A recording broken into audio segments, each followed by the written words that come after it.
¿Quién lo hubiera pensado? Estamos cumpliendo un año de pandemia. Hace un año todos creíamos que esto iba a durar cuando mucho pasando semana de Pascua, unas 2 o 3 semanas como en la época de la influencia. Y sin embargo esto se prolongó. Pensábamos que íbamos a regresar a la actividad normal en Pascua, después fue en verano, después en septiembre, después en diciembre y ya empezó el año, ya estamos en marzo, ya pasó un año y sigue la pandemia. Es decir, es el caso clásico de una crisis que de pronto nos golpea, empieza a tener graves consecuencias y no sabemos qué hacer. Esto nos provoca ciertas reflexiones que a continuación voy a hacer con mucho gusto con ustedes. La primera es que es un cambio de época, es decir, no estamos en una época de cambios. Todo el mundo dice, esta es una época de cambios, hay cambios muy profundos, lo único normal es el cambio. La verdad es que estamos cambiando de época. No sabemos cuándo vamos a regresar a la normalidad, pero lo que sí sabemos es que no va a ser la normalidad como antes la veíamos. Ya todos sabemos que el trabajo desde casa, pues a lo mejor no lo vamos a hacer 100%, pero va a ser un nuevo componente en nuestras relaciones laborales. Ya sabemos que podemos ser mucho más digitales de lo que pensábamos, que podemos comunicarnos mucho mejor. Ya sabemos que podemos comprar muchas cosas sin tener que ir a las tiendas. Ya sabemos usar mucho mejor el Internet. Nos hemos digitalizado mucho, ya sabemos aprovechar el tiempo, a lo mejor nos hemos visto a lo mejor forzados, pero tenemos que convivir con las personas con que vivimos y tenemos que buscar que esa convivencia sea mejor. Todos esos cambios no se hubieran dado sin la pandemia. Pienso que estamos hablando de un cambio de época. Yo uso mucho un ejemplo de un amigo mío, el ingeniero Juan Grau, que nació en 1927 y me dice, mira, a mí me tocó la Segunda Guerra Mundial, me tocó la Revolución Cubana, él es cubano, me tocó la crisis del 76 de la devaluación, él vive aquí en México, me tocaron la nacionalización, me han tocado muchas crisis y sin embargo esta es la peor, considero que esta es la peor y considero lo que les decía hace un momento, que el siglo XXI comienza ahorita, es decir, el siglo XXI comienza con la pandemia, es lo que es el parteaguas. Ante esta situación, lo difícil siempre, como en toda crisis, ¿qué hacer? Porque sabemos que lo que veníamos haciendo antes ya no sirve, tenemos que encontrar nuevas maneras de hacer las cosas, tenemos que encontrar nuevas maneras de enfrentar la realidad. Nadie pensaba que iba a estar conviviendo con sus hijos y iba a tener que vigilar que los niños pusieran atención a las clases que les iban a dar por televisión o por internet. Bueno, pues tenemos que vivir con esa realidad. También hay realidades agradables, ya no pasar tanto tiempo subido en un automóvil así, poniéndose de mal humor, porque ya no tenemos, los que estamos confinados, ya no podemos salir. Extrañamos la convivencia que teníamos con amigos, pero también la verdad es que la pandemia nos ha permitido reunirnos con amigos que hace mucho no veíamos, gracias a lo que estamos usando ahorita, como el Zoom, por ejemplo, ¿no? Entonces, hay como cosas nuevas, cosas mejores, y tenemos, pues yo no sé si ser pesimista, optimista o mejor realista para poder diagnosticar muy bien cuál es la situación que estamos viviendo, poder decidir qué es lo que vamos a hacer y después tener la resiliencia, la fortaleza, el espíritu para poderlo realizar. Hay razones para estar abatido, hay razones para tener esperanza. Razones para estar abatidos, bueno, la propia pandemia, o sea, y todos sus efectos, efectos económicos, la economía se va a caer 10%, nos vamos a tardar años en recuperar los niveles que teníamos en 2019. Efectos humanos, llevamos, según los registros, prácticamente 200,000 muertos, es decir, prácticamente mil muertos al día. Esto es impresionante. Efectos también sociales, es decir, la gente se desespera de estar encerrada,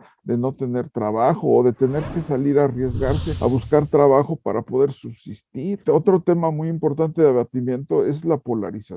Las demás crisis nos habían encontrado a los mexicanos unidos. Aquí hay una polarización muy fuerte, hay una división y también como que no vemos opciones, como que no vemos para dónde. Son razones para estar pesimistas, son razones de abatimiento, pero también hay razones de esperanza. El Tratado de Libre Comercio nos ha empujado, es una locomotora, como dicen los especialistas, que nos ha jalado.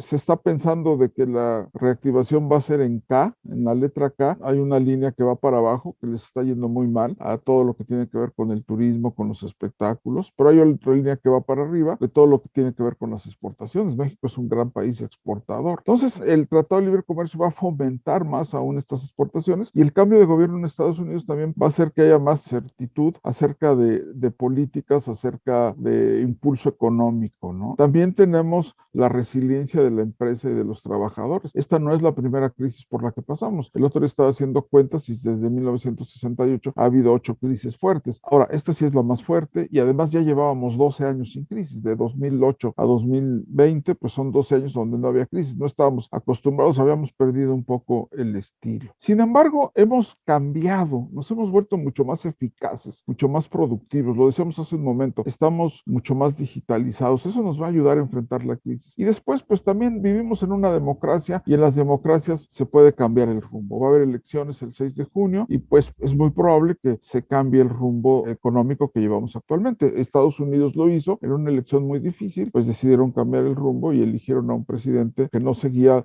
los lineamientos del otro. Es decir, es posible hacer un cambio. Entonces tenemos que tener esperanzas. En ese sentido, como que valdría la pena pensar que estamos en una situación donde nos agarró la tempestad, no podemos dirigir el viento sopla para donde quiera, pero lo que sí podemos es ajustar las velas. Podemos decidir qué es lo que vamos a hacer. Vamos buscando un nuevo tipo de empresa, una empresa que tendría que ser mucho más rápida, mucho más flexible, mucho más ágil. Por rapidez quiero pensar en facilidad de respuesta, por agilidad quiero pensar en capacidad de adaptación y esta capacidad de adaptación, esta agilidad y esta rapidez se la da su inteligencia. Las dos partes de la inteligencia. Una inteligencia racional para ser muy objetivo, ordenado, analizar bien y tener astucia para decidir qué hacer. Y una inteligencia emocional. La inteligencia emocional, la que nos permite aprovechar y no dejarnos llevar por las emociones, saber que existen, saber que va a haber desaliento, pero saber que lo podemos superar. Hay razones de optimismo. Somos un país muy fuerte, somos un país más importante de lo que nosotros mismos lo creemos. México está en el Tratado de Libre Comercio, los 3 países que integran este tratado, Canadá, Estados Unidos y México, representan el 18% del PIB mundial. O sea, solo 3 países, casi el 20%, casi la quinta parte de la riqueza que se distribuye en el mundo. Cualquier país se moriría por estar al lado de Estados Unidos con un tratado. Ese es un punto de optimismo. Estábamos exportando en 1982 30,000, 28,000 millones de dólares. Ahorita estamos exportando más de 500,000 millones de dólares. Es decir, exportamos más que España, que es un país desarrollado. Exportamos mucho más, casi el doble que Brasil, que es un país más grande económicamente que nosotros. Es decir, y además nuestras exportaciones petroleras son apenas el 5% de los 500,000 millones de dólares. Venezuela exporta a duras penas 28,000 millones de dólares, es decir, prácticamente la 20ª parte de lo que exportamos nosotros. Somos un país importante, entonces tenemos muchas razones para salir adelante. Son algunas reflexiones rápidas sobre esta pandemia que hoy cumple un año, que ya nos hemos acostumbrado a vivir con ella y que nos hemos acostumbrado a ir aprendiendo nuevas cosas. Muchísimas gracias. IPADE. The World Calls.